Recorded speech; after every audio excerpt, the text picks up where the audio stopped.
What just happened with America today? Honestly, after World War II, this is one of the biggest moments of embarrassment for them. These scenes you're watching right now, these are some of the most remarkable moments in modern history, where Steve Witkoff, the representative of Donald Trump, Trump's own son-in-law, someone extremely close to Israel, Trump sent him personally. He had a scheduled meeting with Putin. And listen to this. For 5 straight hours, he kept trying to convince the Russian president. American newspapers even wrote that he was practically pleading with Putin.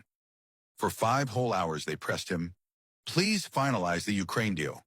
Make a compromise. Pull back your forces. End this war. We will make space for you. We'll adjust things. We'll give concessions." Their plan was simple.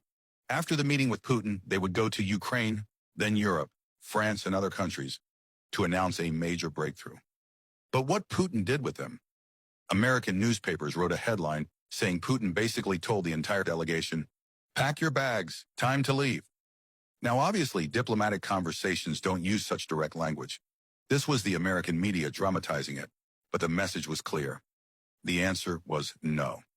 So what really happened inside those 5 hours? Trump got a message from Britain saying, "We are not compromising under any circumstances. Even if Europe enters the war, even if America enters, even if the whole world enters, there will be no compromise." They told Trump's envoy, "Tell Ukraine to vacate the areas they've been pushed back from, Donbass and the rest. And forget about getting even 1 inch of the 20% of territory Russia now controls. As long as you delay, Russia will keep advancing. And the remaining 80%, we'll take that too, if needed." They warned, "Our missiles are already prepared. Don't force us." Then they added, "Hold elections in Ukraine. Bring in a new president. This current guy is operating without a legal mandate. Stop backing him blindly. Then we'll talk." Here's the wild part. They kept taking Trump's envoy around Moscow. See this, see that. But no deal. No progress. When the American delegation left the room, they told Ukraine, "We're not coming. There's nothing to discuss." They told European countries, "No progress." So they packed up. Trump was told clearly, "Putin has warned, the longer you delay, the more Ukraine will lose." Putin laid down his conditions. Hold proper elections in Ukraine, remove the current leadership, and stop talking about sending advanced missiles. America should not expect any territorial concessions. Then Putin gave a hard warning. If Europe starts a bigger conflict, Russian missiles will hit European cities. Make that clear to them. Trump's people had nothing left to say.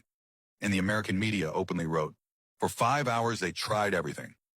And the only response they got was, pack up and leave. This is the situation. And Trump, he's saying, I stopped 8 wars. Give me the Nobel Prize. People asked him, for what? You didn't even stop the Russia-Ukraine war. He said, I'm trying to stop that too. First give me the Nobel for the others. Then I'll stop this one as well. Trump still doesn't understand how severely his envoy was dismissed. Putin even gave a subtle warning to Trump. If you want minerals and resources, make a deal with me directly. When I take full control of Ukraine, everything will get sorted. For 4 years, Western media kept saying, Ukraine is winning, Russia is losing. But the truth is the opposite. Then look at China. Europe refused Russian gas. China stepped in. And in 4 years, China changed the entire market. Chinese electric cars captured nearly 80% of the global market. European companies are going bankrupt one after another. And when China had excess petrol cars, they sold them worldwide at 50% discount. Now global customers are choosing Chinese cars over European, American, even Japanese cars. China quietly dominated the market. In the West, they picked a fight with Russia. And look where they're standing now. They couldn't break Russia. Now they're begging for negotiations. If they had accepted Putin's simple condition 4 years ago, that Ukraine wouldn't join NATO, there would have been no war. Now, Putin's demands have escalated. Ukraine won't join NATO. Russia keeps the 20% it captured. Ukraine must vacate more areas. Elections must be held. New leadership must come. And Russia will advance further if pushed. If this war continues for another 4 years, Russia may control all of Ukraine, just like how the Taliban slowly took Afghanistan, step by step, year after year, area after area. By 2017, the Taliban had half of Afghanistan. America desperately tried to negotiate. Then everything slipped out of their hands. This is exactly where Ukraine is heading. And this is the real story unfolding behind closed doors.